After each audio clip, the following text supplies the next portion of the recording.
हाग्रामाया 28टा सिट देरहानानै council दादोंब्लाबो बिजेपिजों alliance खालामनानै इलेक्सन गेलेगोनब्लाबो हाग्रामाया 5टानि बारा सिट देरहानो हाया होननानै दिल्लीयाव सरसा जागासिनो दं। मोनबानि बारा देरहायानो। आं बेखौ बुङा बबे देरहागोन। इउपिपिएलआलाय आंथ' ससियेल मिडियायाव नायो जोंनि हेंथाफ्रा जोंखौ 2टा 3टा होयो। किन्तु दिल्लीयाथ' जोंनि हेंथा नङा, रावनिबो हेंथाबो नङा। दिल्लीया जोंनि लोगोबो नङा, बिपिएफनिबो लोगो नङा।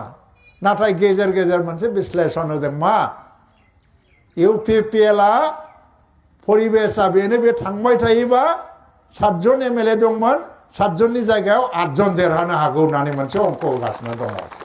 आरो 8 जननि गेजेराव राजु नार्जारी दतमानिफ्राय सासे, प्रमद बर'नि उनावहायनो राजु नार्जारी।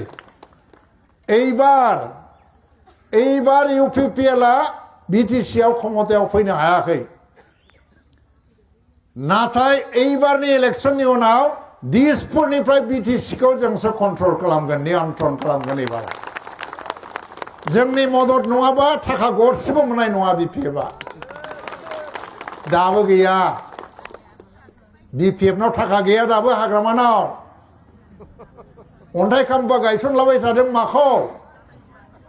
नै बासबारियाव रेलवे कच बानायग्रा 265 कौटि टाकानि रेलवे कच फेक्टरि बानायनो नागिरदों। दाखालि प्रधानमन्त्रिया फैनानै गायसनलांबाय।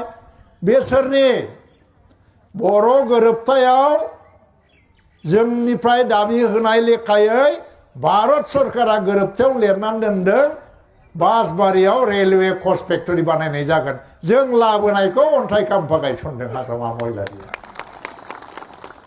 बबेबा स्टेडियामनि अन्थाइ खाम्फा गायसनदों।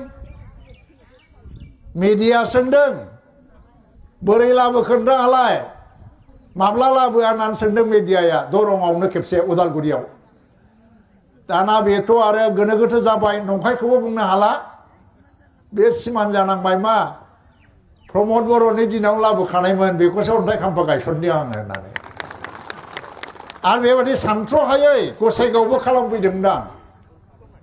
दतमाया सारा भारतबर्षआवनो बड'फा उपेन्द्रनाथ ब्रह्मनि जायगा हिसाबै मोनसे मख'जानाय जायगा। आरो बेनिफ्राय दिनै दिल्लीयाव बड'फा उपेन्द्रनाथ ब्रह्मनि स्टेचु गायसनबाय, लामानि नाम होबाय। बेनि उनाव बड'फाया सारा पृथिबियाव गोसारबाय।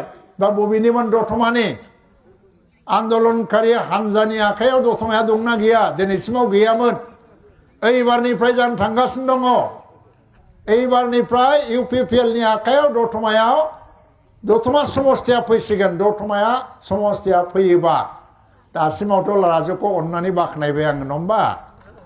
এইবাराव बेनो मोनसे दायित्व होनोसै आङो। दतमाया सारा आसामनि गेजेरावनो बयनिफ्रायबो श्रेष्ठ, बयनिफ्रायबो साबसिन समस्ति जानांगौ। बेखौ मावनांगौ। दतमायाव मा दं मा गैया? लामा सामायाथ' एफा एनै जाबाय। बड'फानि नामाव जे गोसोखांथिलि दङ थुलुंगाफुरि, गासै बिश्वनि पृथिबिनि टुरिस्टफ्रा फैनानै नायनो फैनाय बायदियैनो साबना हामना 100 कोटि 150 कोटिसो थाखा लाबोनानै बेखौ जों जौगाहोनांगोन। प्रथमावनो सेरफांगुरियाव फ्लाइअभार जाबाय, नाथाय दिनै कसुगावआ डेभेलप जायाखै, दतमायाव डेभेलप जायाखै। ड्रेन सिस्टेमा डेभेलप जानांगौ। दतमा हिसाबै दानि फिसा बाजाराव थायालासेनो मोनसे गिदिर टाउनाव डेभेलप जानांगौ।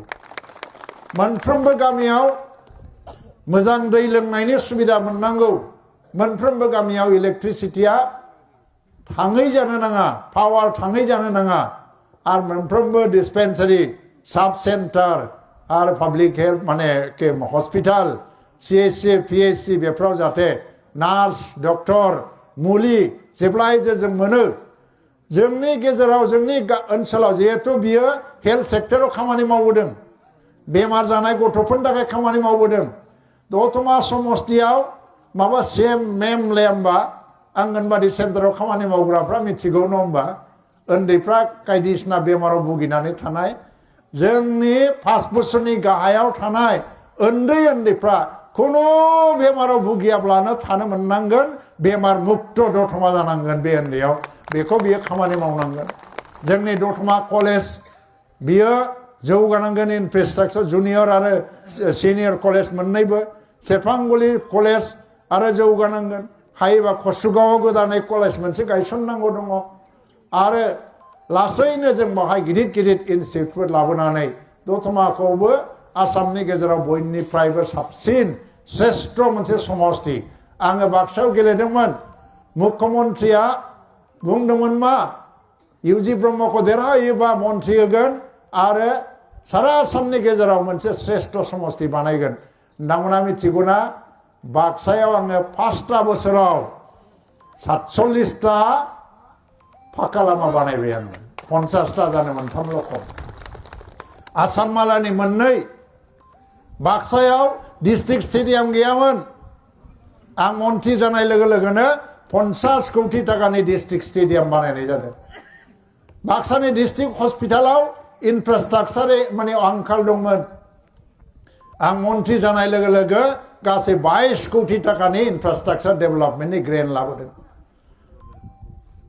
आरो आङो सयल कनजारभेशनखौ नायो बाहाय 27टा सयल कनजारभेशननि खामानि मावदों दा बेफोर गासिखौबो नायजोबनानै बाक्साया दिनै बुंनो थाङोबा आसामनि श्रेष्ठ समष्टिफोरनि गेजेराव मोनसे आङो बुंनांगोन आरो दतमाखौबो बिदिनो बयनिख्रुइबो साबसिन आरो श्रेष्ठ समष्टि बानायनांगौनि दायित्वआ दिनैनिफ्राय राजु नार्जारिनि हागोन ना हाया देरहानो हागोन ना हाया दतमायाव बारा भट गैया 1,03,000 दङ 1,04,000 बिनि गेजेराव भटआ जागोन 75,000 देरहानो थाखाय 35,000 भट नांगौ किन्तु एबार आं बाराखौ बुंला 45,000 भट मोनबानो जाबाय हागोन ना हाया हागोन 45,001 45,002 बारायनोबा नोंथांमोना बारायनो हागोन आरो नङा होमबा दा